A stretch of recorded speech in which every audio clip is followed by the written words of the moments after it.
I was doing webinars in 2007, 2008. I was a very early user of GoToWebinar, and I would manually pull out the timelines and put it there. But all of this stuff is fully automated now. So you came to us and said, stop doing that. There's no need to put the full transcription up there. James Schramko here. Welcome back to the James Schramko podcast. I think it might be the first time I've said that. I'm not sure. I normally say my podcast, but I think this will be episode 1034. And we only just heard from you last episode. So we're on the continual SEO train here. And I wanted to talk to you about what you're seeing out there in the SEO landscape. That might be interesting. Yeah, absolutely. And James, thanks for having me here again. I'm really these days, I have had so many calls with people who want to improve their SEO, and I'm actually getting a little bit frustrated these days. Why is that? It's because I feel people are missing like what it's really about. They kind of come from the latest event. They follow some guru. They are all the time on TikTok hearing the next SEO suggestion, and they just go hand this over to their team to implement and say, now we do need to do this. Now we need to do that. And then they come to us and say, we've been doing SEO based on what the gurus say out there for 2 years, and we are not getting anywhere. And it's really frustrating because it's kind of this theme that repeats itself all the time, where I say, hey, something is off here. Is it because people are focusing on tactics, or is it because experts don't know how to do it themselves and maybe they have good intentions, but they're just giving out some ideas? Or is it because people aren't taking it seriously? I think it's probably a mix of everything. So first of all, people definitely think it's something you can do on the side, and it's not the case. So you do SEO, you want to get SEO results, you need to be all in with SEO. Can have other channels and should have other channels, but SEO, you need to take it seriously. But then again, it's obviously more sexy to talk about tactics and say, hey, I have this hack and I just got literally 5 emails from different people in my inbox today and said, this is the latest SEO hacks. It's so easy to get more visibility. Nobody cares. It's not going to bring any results. Right? And results meaning for me is a result is a conversion. It's not that individual ranking of one keyword suddenly jumps up a little bit. It's really how many conversions are people getting from this organic channel? How much exposure does their brand get from this channel?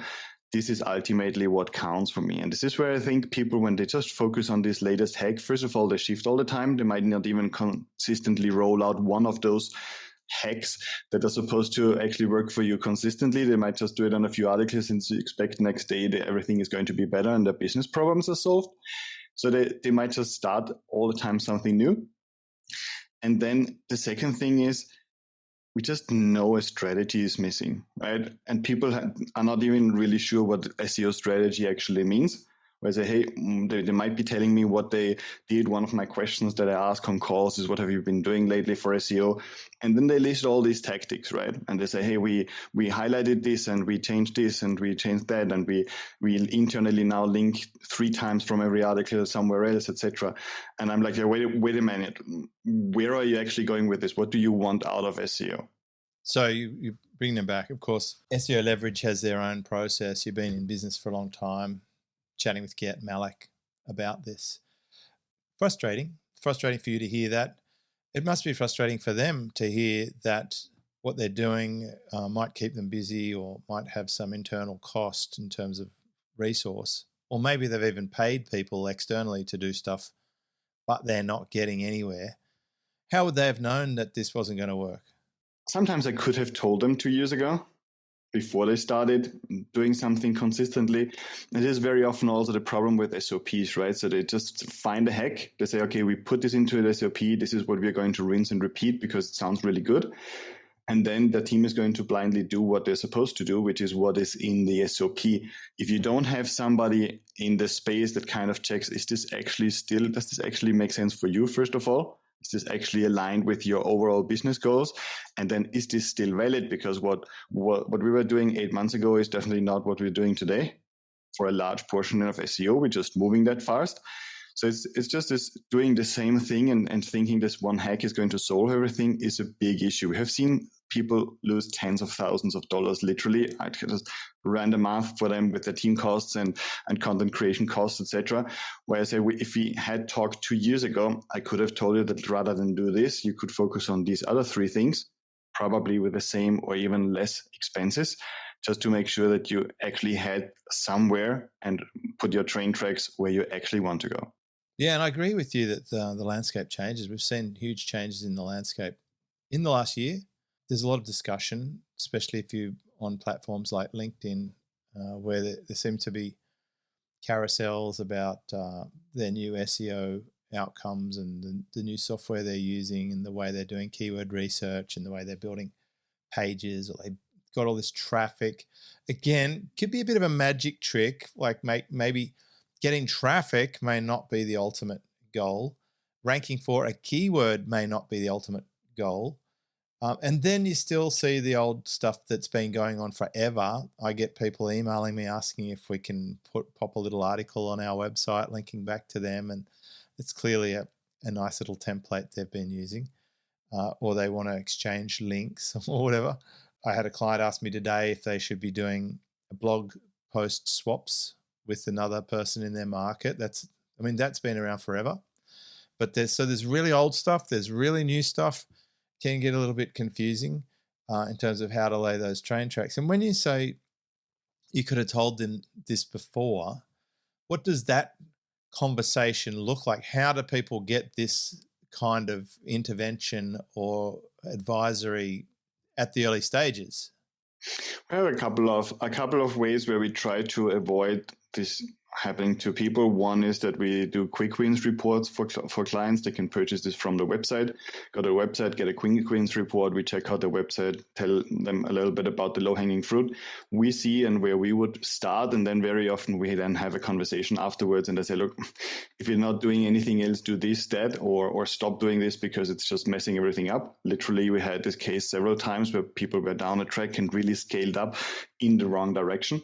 And then obviously for existing clients, when somebody joins our program and we have verified that we can help them, the first couple of calls is really about where do you want to go? How do we think SEO can actually help you? What are you actually doing? How do you create content? How can we interfere in this process to make sure that the effort that you spend on content creation actually pays off in a few years? We had a client literally spending 8 years in the wrong direction, creating content in a way that was never going to help SEO, never. But it was just expected because it's content, it's something the audience liked. Was it me? No. Like it wasn't you. I think with the transcriptions, we were partly guilty and we had to change something here. Yeah, I mean, look, we got into a good groove. We built a team. We were doing a lot of podcasts and we transcribed all of them word for word. Even before the tools made it easy, we did it by hand. Someone in my team would listen to the podcast and type it out and then publish it on the website, because back then it was supposed to be good. Google finds this amazing resource of all these words with all the exact same language that we talk about. I mean, the words coming out of my mouth were transcribed onto the page. I could literally say keywords and they would be put on the page. And I think for quite some time it worked particularly well. We had a lot of search engine traffic from it. But now anybody could, well, firstly, they could actually have the AI write the podcast and they could have the AI talk the podcast.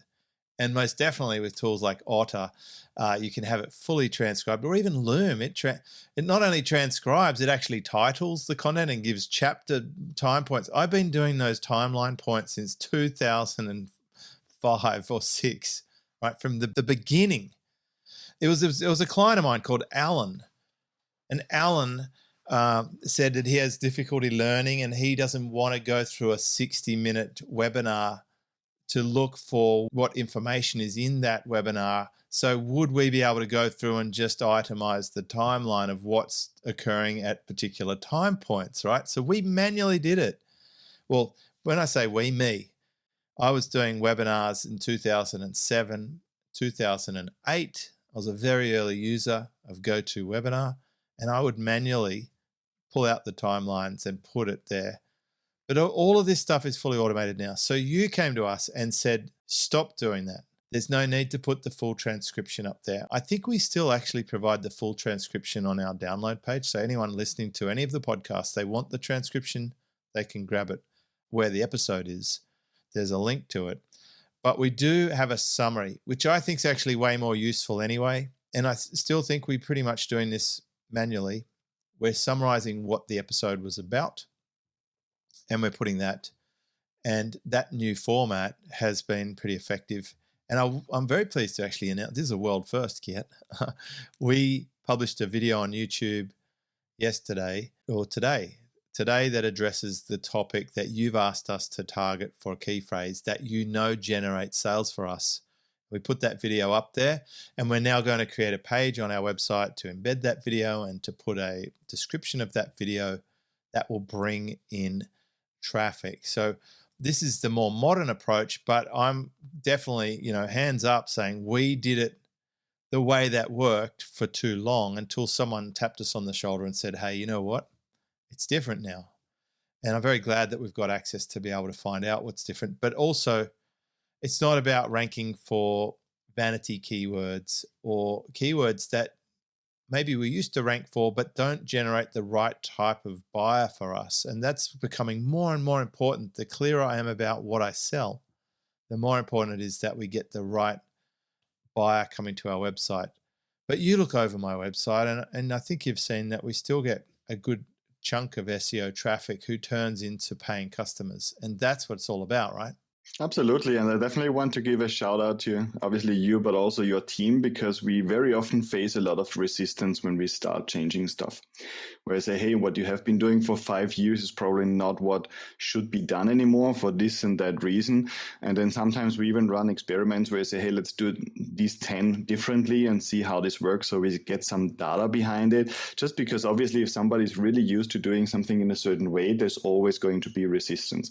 And we're really happy to work here with your team that's open to every single suggestion and extremely fast implementing, which ultimately also shows in the results, right? So if it takes me 3 months to implement the change or a week, there must be a difference, right? But yeah, we see those vanity keywords. Literally I had 2 calls yesterday where people came to me and said, I need to rank for this and that keyword. I already have a few long tail keywords, like multiple words in the keyword I rank for, but I need to rank for this head term.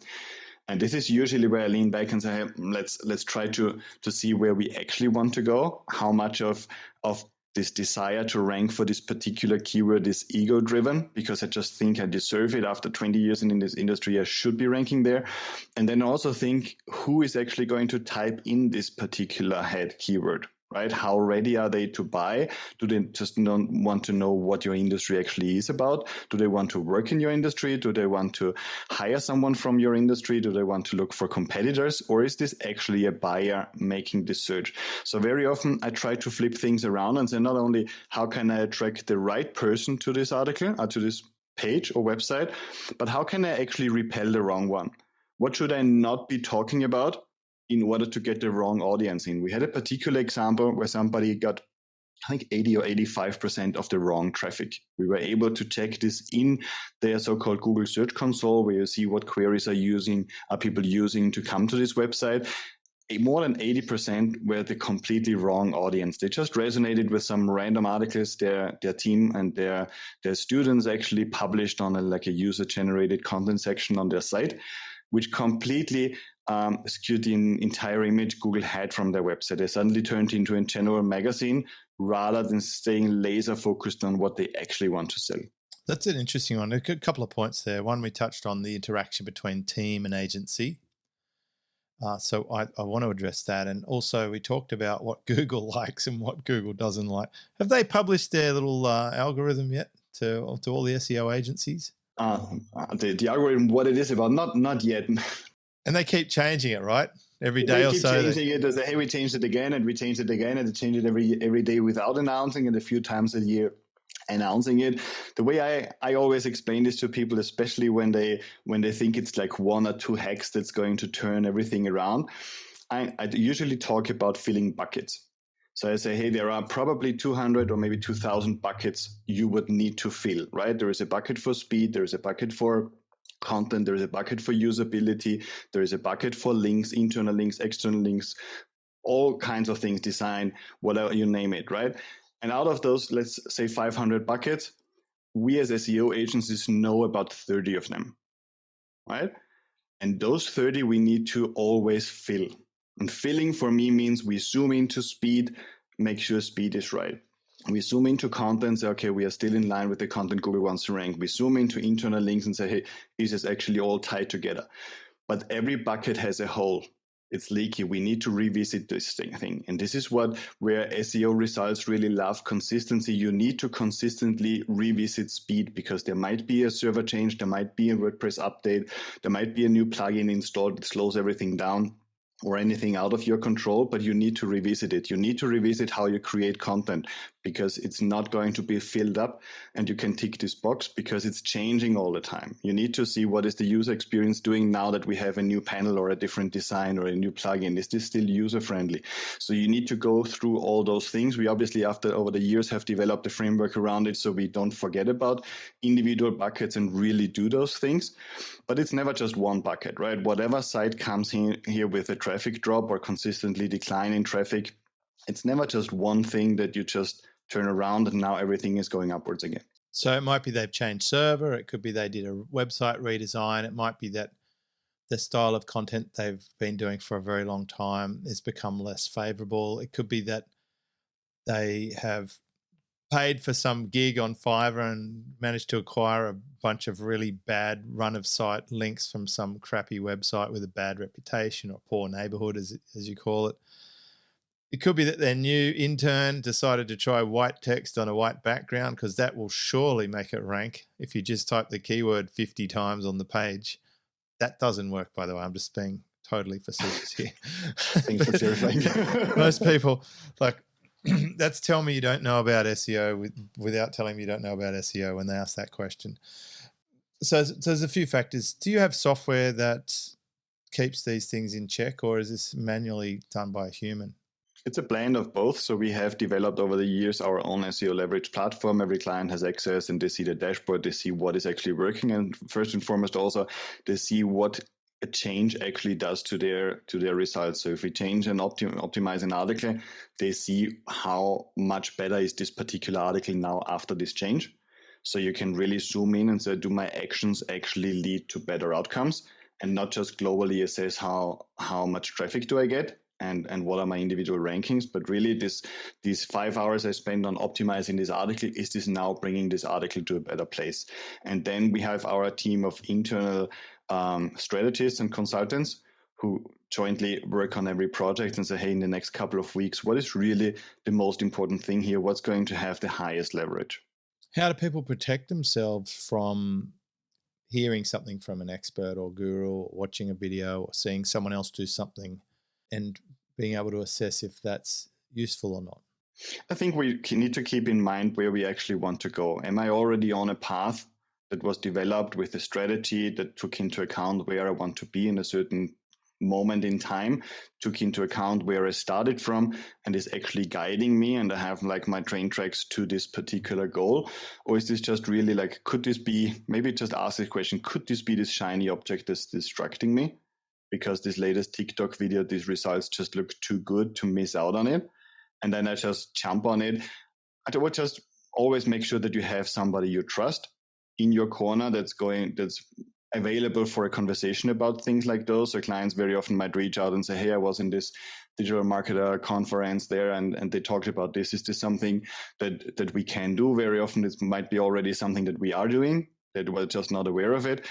And sometimes I would say, hey, let's maybe run an experiment on it. Let's pick 10 articles so you see how this change applied to your particular website in your industry would actually work out. And then we decide whether we make it part of what we do, or very often we just drop it, because they then understand with data, it's not this one thing that's going to turn everything around, but sometimes they want proof. But really, it's important, I think, that you kind of take everything you hear with a grain of salt. Because everybody out there can pick one thing that's going well and create an entire video out of it from one single project. And this might even something that happened by accident, not even something done intentionally. And they might present as the latest hack to get a few views. Just also question what is their goal with it, right? Is their goal to get views and followers on socials because it's just so good that it might go viral? Or is their goal to just show consistently their expertise and show, look, this is what I have done, this is why I've done it, and these are the results that I'm sharing. Nice. So when you're seeing results come from clients, you start to pick up trends and patterns, and then you can start sharing that. I want to go back and address that other question about the relationship between agency and end user. I know how we work together. You plug into my team and you guide them with the coordinates. You say, here's what we've observed. Here's what I suggest you do. And then my team have to do things, and they do, and then they update it, and then something happens. The results come in. We go up or down or whatever, stay the same, and then we can reassess. And that's going on a continual basis. Is that how you work with other people? Yes, for the most part. So we have more and more people who do want to outsource more of their SEO to us, that might not have a bigger team. So it's my team. We're almost 30 people right now with writers and link builders and consultants and implementers, where they just outsource the entire process and say, look, ask me whatever you need from my industry, and I give you guidance on the articles, I revise them, etc. But I don't want to be actively involved in the process or manage a team. So this is something we see more and more often. But we also still have some, especially like course creators, coaches that are actually just looking for guidance. They say they have a team, they have a notion of SEO, but they want some guidance. And then we just plug into their team and work with their team directly. How long do you normally work with people? We never have like a fixed agreement. So we work month after month and try to adapt also the methodology of how we work together to what's needed. I literally just send an action plan to a client who wants to join us, where I said, hey, we do 1 month of consulting, then we create content for a few months, you get your website set up, and then in a few months we talk again and look into doing then an audit and maybe some ongoing link building, etc. We just really draft this based on what we can do and on where the client wants to go and when. We draft like an individual strategy. If someone's interested in working with you, would you ever point them to other clients you've worked with in a similar industry or type of business that they could glean some results from, or are they super secretive? We have a confidentiality agreement, obviously, with every client. We can obviously share what kind of things we have done in the industry or what kind of results we got in the industry. That's always interesting.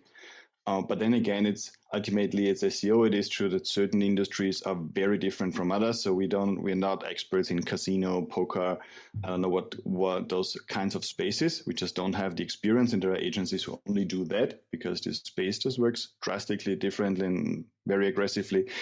But then a lot of different industries work in a very similar way. It's always about what does Google want to show? How am I set up for this? How are my competitors setting themselves up?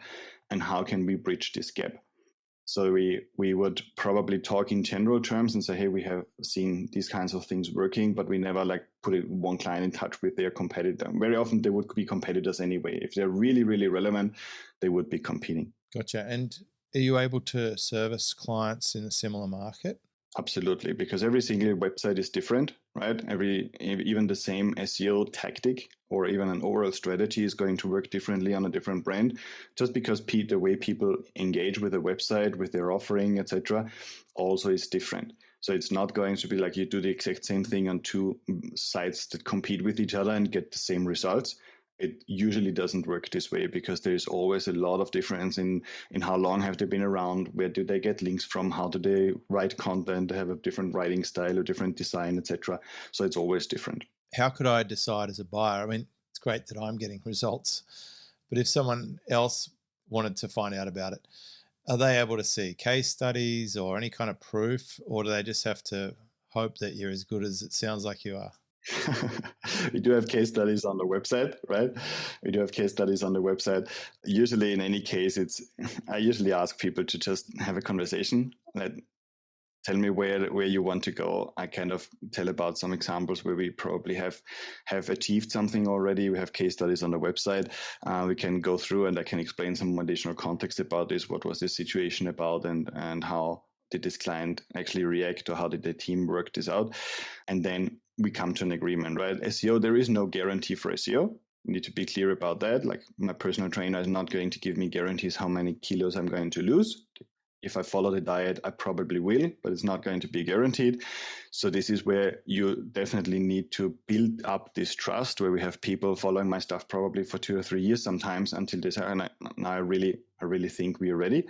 And whenever somebody's ready, it's time for a conversation where we confirm, can we help or not, based on the experience we have. Have you ever had someone talk to you? You've told them what you think the situation is. They went away and didn't buy, did their own thing, and then came back later? Yes, multiple times. What does that look like? I'm just very curious. This was a funny one. I have one good story here. This was two women coming to my office. I had a physical office back then. They were coming with an idea. They were going to sell secondhand clothes for children, etc. Not luxury, right? Well, you can still have luxury clothes for children secondhand. That is probably a category. Well, but the interesting thing was, it was like clothes, but secondhand clothes, and especially for children. They were both mothers. They understood the struggle and wanted to build something up. The interesting thing was, one was an engineer, the other one was at Wall Street, I think it was Wall Street, and I had some experience there. And they came to me, and I'd literally calculated on a spreadsheet in the first meeting why their business wouldn't work, because just the numbers didn't work out. You can't sell a T-shirt for $2 and make a profit at scale. It's just not going to happen. So they just went away really frustrated, and they later get an email and say, hey, thank you. This was important. And I didn't hear from them, I think, for 2 years. And then we did some e-commerce support, etc. They reached out again and said, hey, we did it the other way around. We went for luxury items, like $800 purses and stuff like that. Now the numbers worked out, and they actually made a business. And I think I last heard from them in the second investment round or something like this. They were looking for financing. I don't know what happened to them, but it was interesting that they reached out and said, hey, based on your feedback, we were actually building this thing to a completely different structure. And this is very often where SEO is like the entry point, but it becomes a little bit of marketing consulting sometimes as well. It goes broader. We check out other channels for clients and give them an opinion. And this might just really save this. And even yesterday, I had a call where I said, look, we shouldn't be talking until you have figured out this, and that, because it was just too early. So people might just say, okay, now let's also do some SEO. But if they're not ready, they don't know where they're going, there's no point. Wow. About 20 years ago, one of my wealthy clients offered me half of his business. He had 3 motorcycle franchises or offices, like big buildings full of motorcycles. He had Kawasaki, Suzuki, one other, I think. And I spoke to my accountant, and I also hired a lawyer to look over agreements, to check the agreement. It was like a heads of agreement, and my accountant set up an entity, a proprietary limited company, a family trust, to put in the heads of agreement. And then at one point they said, stop, you can't go into business with this guy, because these buildings are all underwritten by his other company, which is a construction company, and it has big debts, and if he can't pay them, then that will just suck all the money out of this business, and you'll have no place to trade. And I'm like, wow, I wish they'd told me that $7,000 ago. However, I didn't end up having a motorcycle dealership business. I ended up with my online business instead, with the same entity that I'd already paid for in advance. But sometimes, most often actually, it's way better to get your idea stopped in the very early phase, even if it costs you a bit, and pay for information, pay for advice. It's a huge part of what I do as a sounding board, is I stop crappy ideas straight away by pointing out the very obvious to me, but had not been considered by the other person. And that's where a spreadsheet can be helpful. That's where engaging in a conversation with someone who has deep experience on a topic in the early phase will be well worth it. Does it cost a lot of money for someone to chat to you, Gert? No, they just schedule in a call with me on SEOleverage.com. We have a little bit of an email exchange just to see if this really makes sense for both parties. And then we hop on a call and just get to know each other, connect. I hear what they're about, what they're looking to do. I can tell them what we think we could do or not, or point them elsewhere as well. Love it. Well, as always, I appreciate everything you've done for me and also for my clients who have always been happy. Everyone I send, they come back. They say, thank you, Gets the real deal. He's getting us results. I'm so happy. That's how we ended up becoming partners. I just said, Get, I really love what you're doing over there. Is there any chance you want to work together and see if we can combine knowledge and go out there? And so it's been such a great union and good product. I think that's the key, having great product. So there you go. That's the SEO strategy covered. I think it's still worth playing the SEO game, and I think it's worth having a good strategy. Even if you know what to do and then you know who's going to be doing it, that's a huge start over just trying to slap together some bits and pieces from the odd conference or a course you buy here and there. And definitely stay away from the bandit suppliers who are clearly spammy or too cheap or doing something nefarious. That's going to harm you more than anything else. So, any final thoughts for someone on the topic of SEO strategy? I think just make sure that whatever you're doing with SEO, you really know where this is going, what this actually should support you in doing. And if you're not, let's have a conversation or just really sit back and say, okay, is this actually worth it? Or even if I continue and not getting results, how much money am I actually wasting? Just to be aware of where the resources go. And then say, okay, can we do this in a better way? Can we actually head somewhere? Love it. Thank you so much, Geert Malek, SEOleverage.com. Episode 1034. The transcription's available on the site, but you have to go to a special page. We will have a show description, though. If you want to see what we do based on what Geert told us to do, go and type in 1034 and Schramko, SCHRAMKO, into Google. It'll probably come up, and you'll probably be able to have a read of what we talked about here and just see exactly how that works. Until next time. This is James Schramko.